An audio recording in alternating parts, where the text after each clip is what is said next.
क्षमा प्रार्थी हूँ। और मत देने वाले सदस्यों के कम से कम 2/3 बहुमत द्वारा पारित नहीं हुआ। हर नागरिक देख रहा है कि कैसे भारत की नारी शक्ति की उड़ान को रोक दिया गया, के सपनों को बेरहमी से कुचल दिया गया। हमारे भरसक प्रयास के बावजूद हम सफल नहीं हो पाए। उनसे मैं क्षमा प्रार्थी हूं।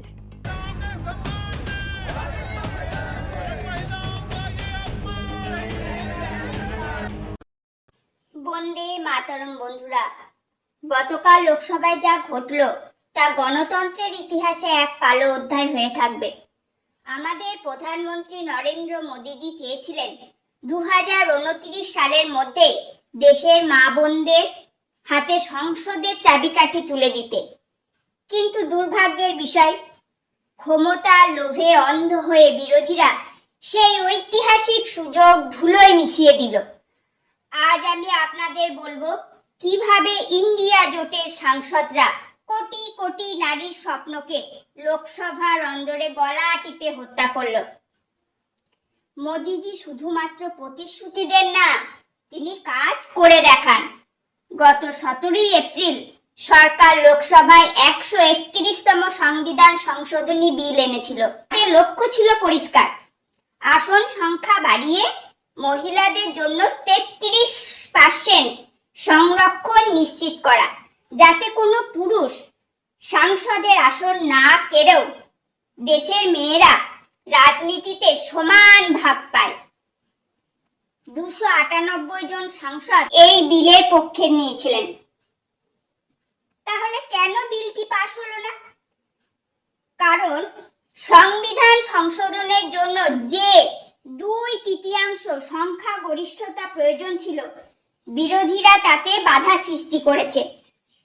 মহুয়া মৈত্র থেকে শুরু করে কংগ্রেস নেতারা আজ আনন্দ করছেন। কেন?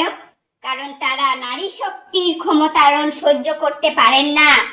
তারা ডিলিমিটেশন বা আসন পুনর্বিন্যাসের ভয় দেখাচ্ছেন। আসলে তারা চান না নতুন প্রজন্মের মেয়েরা সংসদে আসুক, তারা চায় পরিবারতন্ত্র কায়েম রাখতে। আজ আমি তৃণমূল এবং ইন্ডিয়া জোটের কাছে জানতে চাই, আপনারা কেন নারীদের অধিকারের পথে বাধা হয়ে দাঁড়ালেন? আপনারা কি চান না ভারত বিশ্বের দরবারে নারী শক্তির উদাহরণ হয়ে উঠুক? 298টি ভোট পাওয়ার পরেও কেন দেশের মা বোনেদের আরো কয়েক বছর অপেক্ষা করতে হবে? এই ব্যর্থতার দায় সম্পূর্ণভাবে বিরোধীদের। বন্ধুরা, মোদিজি দমে যাওয়ার মানুষ নন। 2023 সালে আমরা নারী শক্তি বন্ধন অধিনিয়ম পাশ করিয়েছি এবং তা ইতিমধ্যেই কার্যকর হয়েছে। বিরোধীরা আজ সাময়িকভাবে বাধা দিতে পেরেছে ঠিকই, কিন্তু ডিলিমিটেশন হবে এবং 2034 সালের মধ্যে প্রতিটি মা বোনের অধিকার আমরা নিশ্চিত করবই। দেশের মানুষ এই অপমানের জবাব আগামী নির্বাচনে ব্যালট বক্সেই দেবে। আপনারা যদি মনে করেন নারীদের এই অধিকার পাওয়া উচিত ছিল, তবে ভিডিওটি শেয়ার করে বিরোধীদের মুখোশ খুলে দিন। মোদিজির পাশে থাকুন, নারী শক্তির পাশে থাকুন। জয় হিন্দ, বন্দে মাতারাম। নমস্কার বন্ধুরা, আমার এই ভিডিওটি যদি আপনাদের ভালো লেগে থাকে, তাহলে যারা ফেসবুক পেজ থেকে দেখছেন তারা অবশ্যই আমার পেজটিকে ফলো করে দেবেন, আর ভিডিওটি পারলে শেয়ার করে দেবেন।